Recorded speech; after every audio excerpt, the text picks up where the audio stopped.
Hello friends, welcome back to my YouTube channel the physics lapper. ठीक है friends, तो आज हम एनालिसिस करने वाले हैं सेक्शन 4 फिजिक्स। जो ये क्वेश्चन पेपर है ये है एचपी टैट नवंबर 2025 का। ठीक है, तो अब हम इस पेपर का एनालिसिस करते हैं कि फिजिक्स में कौन से क्वेश्चन आए थे और उनका सोल्यूशन क्या था। ठीक है, और फ्रेंड्स एक चीज़ नोट करना कि जो मैं सर्कल करूँगा वही उसका आंसर होगा। जो ये सर्कल लगे हुए हैं उनको कंसीडर मत करना, तो मेक श्योर। ओके फ्रेंड्स, तो शुरू करते हैं। हमारा जो 91 क्वेश्चन पूछा गया था फिजिक्स का। ठीक है, तो ये पूछा गया था कि if the dimension of a physical quantity are given by M A B T C then the physical quantity will be. ठीक है, मतलब बेसिकली यहाँ पर पूछा गया था कि हमने ये जो हमारे पास वेलोसिटी है इसके डायमेंशन क्या ये हैं, इसका डायमेंशन ये, इसका डायमेंशन ये, इसका डायमेंशन ये। तो इसमें करेक्ट आंसर था प्रेशर, क्योंकि जो प्रेशर का डायमेंशंस होते हैं वो होते हैं M1। ठीक है, मतलब M1 L-1 और T-2। और ये इसका राइट आंसर होना था। और साथ में वेलोसिटी के भी जो डायमेंशन फार्मूला होता है वो देख लो। वेलोसिटी का होता है M0 L1 T-1। फोर्स का होता है M1 L1 T-2। ठीक है, और एक्सेलरेशन का होता है M0 L1 T-2। तो ये चीज़ें भी आप नोट करना। उसके बाद हम चलते हैं नेक्स्ट क्वेश्चन पे। तो जो नेक्स्ट क्वेश्चन था कि the position of x of the particle varies with time t as x is equal to A T² minus BT² BT³ then acceleration of the particle will be zero at a time. ठीक है, हमें पूछा गया था कि जो acceleration है वो जीरो कब हो जाएगी। ठीक है, मतलब कब होगी, कौन से उस पे होगी। तो इसको सॉल्व करने के लिए हमें पहले वेलोसिटी पता होना चाहिए। वेलोसिटी होती है हमारी, वेलोसिटी हो जानी थी dx/dt। ठीक है, और यहाँ पर x की वैल्यू आपको दी थी A T² माइनस BT³। ठीक है, तो इसकी हमने डिफ्रेंशिएशन करनी थी। डिफ्रेंशिएशन करने के बाद 2AT। ठीक है, और उसके बाद इसकी जो डिफ्रेंशिएशन होनी थी वो थी 3BT²। ठीक है, अब उसके बाद हमने फाइंड करनी थी एक्सेलरेशन। तो एक्सेलरेशन होती है हमारी वेलोसिटी ओवर टाइम। ठीक है, तो वेलोसिटी ओवर टाइम, तो यहाँ पर भी जो हमारी वेलोसिटी थी उसकी हमने यहाँ पर डिफरेंशिएशन की है।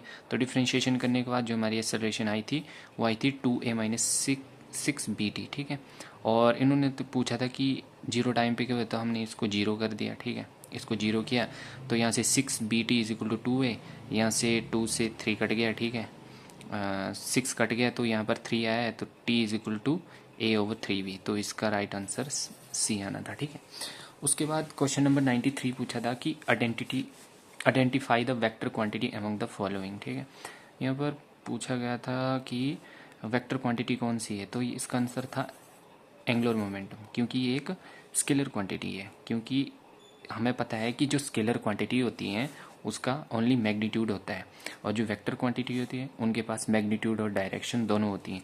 तो जो ये एग्जांपल थे, हीट, हमारा डिस्टेंस और एनर्जी, ये सारे एग्जांपल हैं स्केलर क्वांटिटी के। लेकिन हमें पूछा था वेक्टर, तो यहाँ पर एंगुलर मोमेंटम आ गया हमारा vector quantity.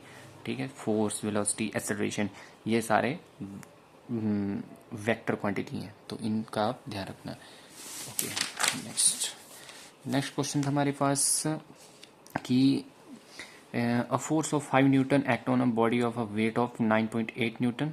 What is the acceleration produced? acceleration मतलब कितनी यहाँ पर प्रोड्यूस हो रही है। तो इसको करने के लिए हमें पता है कि force is equal to mass into acceleration होती है। ठीक है, यहाँ पर a की वैल्यू हमने जब निकाली तो F/m आ गया। F फोर्स हमारे पास 5 न्यूटन दिया था, और एक्सेलरेशन ड्यू टू ग्रेविटी होती है हमारे पास 9 × 8। ठीक है, 9.8 सॉरी। तो जब हमने इसको सॉल्व किया, ठीक है, तो सॉल्व करने के बाद हमारे पास जो आंसर आया वो आंसर आया ये। ठीक है, और बढ़ते हैं नेक्स्ट क्वेश्चन की तरफ हम। तो जो हमारा 95 क्वेश्चन है कि if the vector this is the perpendicular to vector this, the value of a is 1/2। और इसका आंसर ये होना था 1/2। कैसे होना था, क्योंकि जब हमने इसको इस वे में अरेंज किया तो आपको पता ही होगा कि इसको कैसे सॉल्व करते हैं। ठीक है, इसको ऐसे रखते हैं, फिर इसको इसके साथ मल्टीप्लाई, इसको इसके साथ मल्टीप्लाई, तो कुछ ऐसी इक्वेशन बनी, फिर यहाँ से ऐसा बना। ठीक है, तो जब इसको घटाया मतलब माइनस वगैरह के सब्ट्रैक्ट किया, तो यहाँ पर ए की जो हमारे पास वैल्यू आई वो 1/2 आई थी, ठीक है। तो इस चीज़ का ध्यान रखना, ठीक है। उसके बाद जो क्वेश्चन नंबर 96 है, 96 क्वेश्चन में हमारे पास पूछा था कि जो बॉडी के मास होंगे इनका वो पूछा था रेशो, ठीक है। तो रिलेशन बिटवीन पी एंड के, ठीक है। तो इसका ये फॉर्मूला होता है 2m के ऊपर अंडरूट होता है, ठीक है। तो 1/4 1/2 इसका आंसर होना था, ठीक है। उसके बाद हमारा नेक्स्ट क्वेश्चन था कि हमारे पास when a body of is rotating in a plane about a fixed point its angular momentum is directed along. जब बोला किसी बॉडी को हम एक निश्चित बिंदु के चारों ओर एक समतल में बोला घूम रहा है, तो इसका कोणीय संवेग क्या होगा, किस डायरेक्शन में होगा, तो ये होगा एक्सिस ऑफ द रोटेशन, ठीक है। क्योंकि हमें पता है L vector is equal to r into p for point object, ठीक है। और यहाँ पर मैंने ये भी बताया कि एंगुलर मोमेंटम क्या होता है, हमारा एंगुलर मोमेंटम होता है measure of object tendency to continuous spinning और रोटेटिंग, ठीक है। L is equal to I omega, ठीक है। एल हमारा एंगुलर मोमेंटम होता है, आई हमारा मोमेंट ऑफ इनर्शिया होता है, वी हमारी एंगुलर फ्रिक्वेंसी होती है। तो ये इसका राइट आंसर हो जाना था। तो नेक्स्ट क्वेश्चन है हमारे पास कि radius of the earth shrink by 1% and its mass remain same, the acceleration due to gravity on earth surface will be, क्या हो जाएगी, इंक्रीज होगी डिक्रीज होगी, तो वो इंक्रीज हो जाएगी, ठीक है। इसका राइट आंसर ये था। उसके बाद 99 का पूछा था कि on a cold morning a metal surface will be feel colder to touch than a wooden surface because, जब मॉर्निंग में हम लकड़ी को मतलब लकड़ी जो हमारी होती है वो उतनी ठंडी नहीं होती है एज़ कम्पेयर टू मतलब स्टील मेटल की।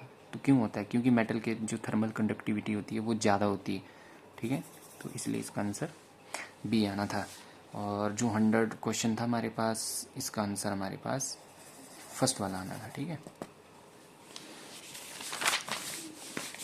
उसके बाद नेक्स्ट क्वेश्चन था हमारे पास कार्नोट इंजन से रिलेटेड क्वेश्चन था, इसकी एफिशिएंसी पूछी थी, ठीक है। The temperature of a source and sink of the Carnot engine are 400 kelvin and 300 kelvin respectively its efficiencies.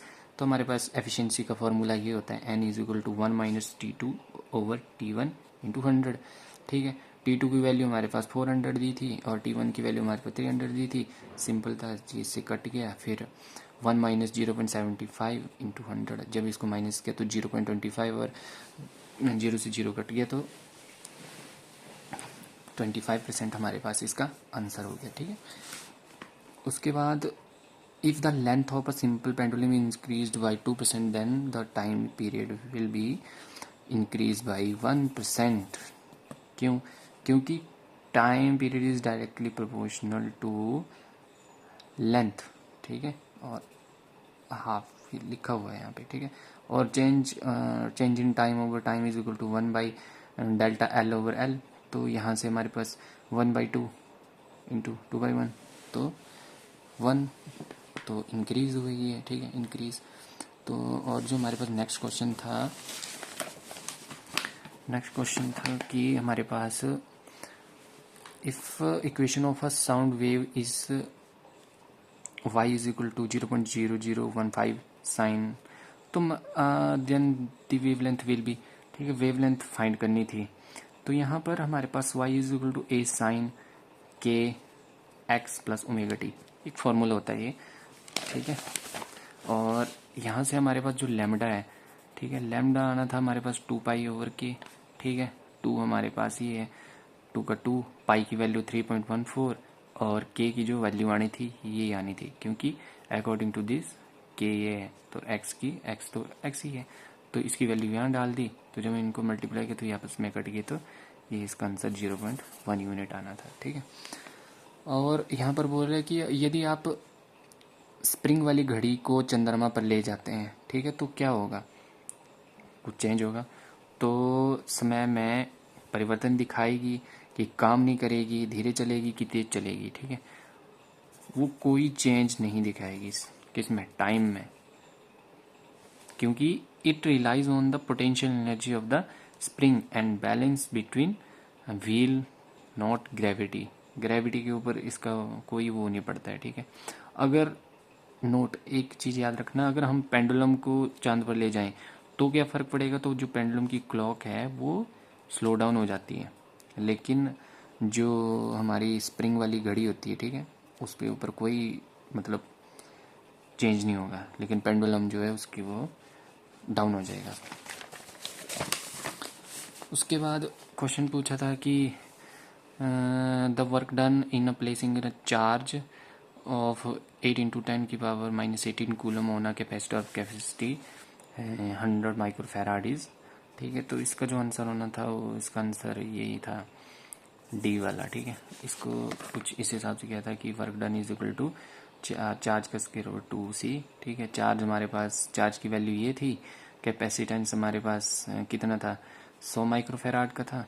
तो जब इसको हमने इसके साथ मल्टीप्लाई किया तो कुछ ऐसे करके ये बना 8 × 10⁻⁸ का स्क्वायर और 2 क्योंकि चार्ज हमारे पास ये था, चार्ज का स्क्वायर हो गया, 2 हमारा 2 है और कैपेसिटेंस हमारा ये हो गया 10⁻⁴, ठीक है। और ये हमारा इसका आंसर आ गया, ठीक है। और जो नेक्स्ट क्वेश्चन था उसका आंसर हमारे पास ये था कि torque acting on electric dipole of dipole movement P placed in uniform electric field is P cross E, ठीक है। क्योंकि हमें पता है कि टॉर्क होते पी इंटू मतलब पी वेक्टर इंटू ई। उसके बाद energy stored in a capacitor of a capacitance C and a potential V is given by, तो इसका आंसर सिंपल यही था, ठीक है। उसके बाद हमारे पास नेक्स्ट क्वेश्चन था कि एक इलेक्ट्रॉन को दूसरे इलेक्ट्रॉन की ओर ले जाने में इलेक्ट्रोस्टैटिक स्थितिज ऊर्जा बढ़ती है, कम हो जाती है, समान रहती है, शून्य हो जाती है। तो जो इसका आंसर होना था वो होना था इंक्रीज हो जाती है, potential energy of the system increase, क्योंकि हमें पता है कि U इज इक्वल टू के Q1 Q2 ओवर R, ठीक है। क्योंकि Q1 Q2 हमेशा 0 से छोटे होंगे और their product is positive as the distance are decrease the value of U increase. जैसे ही R की वैल्यू डिक्रीज होगी तो U की वैल्यू जो है वो इंक्रीज होगी। और हमारे पास जो नेक्स्ट क्वेश्चन था कि लोहे को एक निश्चित तार का विद्युत प्रतिरोध R है, इसकी लंबाई और त्रिज्या दोनों को दुगना कर दिया जाए तो क्या होगा, प्रतिरोध दुगना हो जाएगा और विशिष्ट प्रतिरोध आधा हो जाएगा, प्रतिरोध आधा हो जाएगा और विशिष्ट प्रतिरोध वही रहेगा, प्रतिरोध आधा हो जाएगा और विशिष्ट प्रतिरोध दुगना हो जाएगा, या फिर प्रतिरोध और विशिष्ट प्रतिरोध दोनों वही रहेंगे। तो इसमें जो आंसर होगा वो होगा बी, प्रतिरोध आधा हो जाएगा और विशिष्ट प्रतिरोध वही रहेगा, ठीक है। मीन्स की the resistance will be halved and the specific resistance will be remain same. और फ्रेंड्स, जो हमारी स्पेसिफिक रेजिस्टेंस होती है वो हमारी इंट्रिंसिक प्रॉपर्टी होती है। एक होती है इंट्रिंसिक प्रॉपर्टी और दूसरी होती है एक्सट्रिंसिक प्रॉपर्टी। तो ये इंट्रिंसिक प्रॉपर्टी है। क्यों होगा ऐसा, इसका मतलब जो हाफ हो जाएगी और स्पेसिफिक रेजिस्टेंस है वो सेम रहेगी। इसका कारण ये है कि if change in the temperature not with the dimension so it remains same, क्योंकि जो ये हमारे पास रेजिस्टेंस है वो आधी हो जाएगी, क्योंकि टेम्परेचर के मतलब change in temperature not with dimension, इसीलिए ये आधी हो जाएगी, ठीक है। तो नेक्स्ट क्वेश्चन है हमारे पास, if an ammeter is used in a place of a voltmeter then we must connect with the ammeter, ठीक है। जब बोला किसी वोल्टमीटर के स्थान पर एमीटर का उपयोग किया जाता है तो हमें एमीटर से क्या जोड़ना पड़ता है, मतलब कैसे करके उनके कनेक्शन करने पड़ते हैं। समांतर, low resistance in parallel, high resistance in parallel, very high resistance in series और लो रेजिस्टेंस इन पैरेलल, ठीक है। तो जो इसका आंसर होगा वो होगा a very high resistance in series. Series में आपको इसको कनेक्ट करना पड़ेगा अगर आपको वोल्टमीटर के स्थान पर एमीटर का प्रयोग करना है तो, ठीक है। क्योंकि resistance of voltmeter should be more ठीक है। टू कन्वर्ट एमीटर की जो हमारे पास रेजिस्टेंस होती है वो कम होती है। अगर हमें उसको वोल्ट मीटर में चेंज करना है तो हमें नीड होगी एक हाई रेजिस्टेंस की। तो you must significantly increase its total resistance. This will achieved by the connecting a high resistance in a series. ठीक है, ये कैसे अचीव होगा? जब हम वेरी हाई रेजिस्टेंस को सीरीज में लगाएंगे। तो हमारे पास जो नेक्स्ट क्वेश्चन है वो है कि electromagnet are made of soft iron because of soft iron has, ठीक है, क्या होता है उनके पास होती है लो रिटेंटिविटी एंड लो कोरिहेविटी। ठीक है, रिटेंटिविटी का मतलब होता है लूज मैग्नेटिज्म ईजिली। ठीक है, वो अपनी मतलब मैग्नेटिक प्रॉपर्टीज़ को आसानी से लूज़ कर सकते हैं, मैग्नेटिज्म ईजिली लूज़ कर देंगे वो। और जो कोरिकिविटी होती है, ठीक है, ये होता है require low current to demagnetize. ठीक है, तो this will ensure that magnet is easily controllable. ठीक है, उसके बाद हमारा नेक्स्ट क्वेश्चन है the core of transformer is laminated to. जो ट्रांसफार्मर की कोर होती है उसको लेमिनेट किया जाता है। क्यों किया जाता है? ताकि हमारा जो एडी करंट है उसको कम किया जाए। ठीक है, और इसका आंसर ये आना था। ठीक है, उसके बाद हमारे पास नेक्स्ट क्वेश्चन था, ये मैक्सवेल इक्वेशन से था, तो ये इसका आंसर ये होना था कि speed of electromagnetic wave in vacuum is equal to 1/√E0 μ0। ठीक है, और हमारे पास नेक्स्ट क्वेश्चन था कि द रिफ्रैक्टिव इंडेक्स पूछा गया था ऑफ वाटर। ठीक है, is 1.33 and what will the speed of light in water. Speed of light क्या होगी वाटर में? तो सिंपल सा v is equal to c/n। ठीक है, c हमारे पास क्या है? वेलोसिटी ऑफ लाइट, और ये दी थी वाटर n क्या हमारे पास? वाटर का रिफ्रैक्टिव इंडेक्स, तो इसको इसके साथ करना था और ये आपका आंसर आ जाना था। ठीक है, उसके बाद नेक्स्ट क्वेश्चन था कि in reflection light waves are bent on a passing from one medium to second medium because in the second medium, ठीक है, the speed of light is different. ये इसका आंसर हो जाना था। ठीक है, उसके बाद जो हमारा नेक्स्ट क्वेश्चन था वो था कि जो सीवी रमन थे उनको जो नोबेल पुरस्कार दिया गया था वो उनके किस काम के लिए दिया गया था? तो उन्होंने जो स्कैटरिंग ऑफ लाइट है, ठीक है, उसके ऊपर काम किया था और उनको ये 1930 में दिया गया था। ठीक है, रमन इफेक्ट भी कहा जाता है। ठीक है, उन्होंने रमन इफेक्ट भी दिया है सीवी रमन ने। ठीक है, उसके बाद नेक्स्ट क्वेश्चन था हमारे पास कि जो फोटोन की एनर्जी है वो E है, वेलोसिटी c है और फ्रीक्वेंसी v है, then which of the following represents its wavelength. ठीक है, तो इसका जो आंसर होना था hc/E। ठीक है, क्योंकि lambda is equal to CH/E और h/c। ठीक है, ये डायरेक्ट ही था। उसके बाद नेक्स्ट क्वेश्चन का आंसर था कि if the half life period of a radioactive substance is 2 to 5.8 min, ठीक है, minute, then the value of decay constant की वैल्यू क्या होगी? तो इसका आंसर आना था ये वाला। यहाँ पर हाफ लाइफ पीरियड क्या होता है? 0.6, इसकी वैल्यू ये होती है, और इसकी जो वैल्यू दी थी ये दी थी 225.8। ठीक है, तो ये इसके नीचे आ गया। जब इसको हमने डिवाइड किया तो डिवाइड करने के बाद कुछ इस तरह से इसका आंसर आ जाना था। ठीक है, फिर उसके बाद पूछा था कि जो न्यूक्लियर रिएक्टर होते हैं उसमें मॉड्यूलेटर का काम क्या करता है। ठीक है, तो हैवी वाटर है वो उसमें मंदक के रूप में कार्य करता है, और ग्रेफाइट भी होता है। ठीक है, वो भी होता है, अगर वो भी ऑप्शन में दिखे तो उसको भी टिक करना है। और जो हैवी वाटर का फॉर्मूला होता है वो होता है DTO। ठीक है, D2O। ओके, तो नेक्स्ट क्वेश्चन पूछा है कि which of the following added as impurity into the silicon produce n type semiconductor. ठीक है, बोला कौन सा सिलिकॉन में अशुद्धता के रूप में जोड़ा जाता है तो एन टाइप अर्धचालक का निर्माण करता है। तो जब हम फॉस्फोरस को ऐड करते हैं, ठीक है, या आर्सेनिक को ऐड करते हैं तो ये एन टाइप सेमीकंडक्टर को प्रोड्यूस करता है, ठीक है। और ये एक पेंटावेलेंट इम्प्योरिटी है ग्रुप 15 की। ओके, तो फ्रेंड्स ठीक है, आज के लिए इतना ही। नेक्स्ट सेक्शन में हम केमिस्ट्री से रिलेटेड क्वेश्चन करेंगे और उसका फुल एनालिसिस करेंगे। तब तक के लिए टेक केयर, बाय बाय।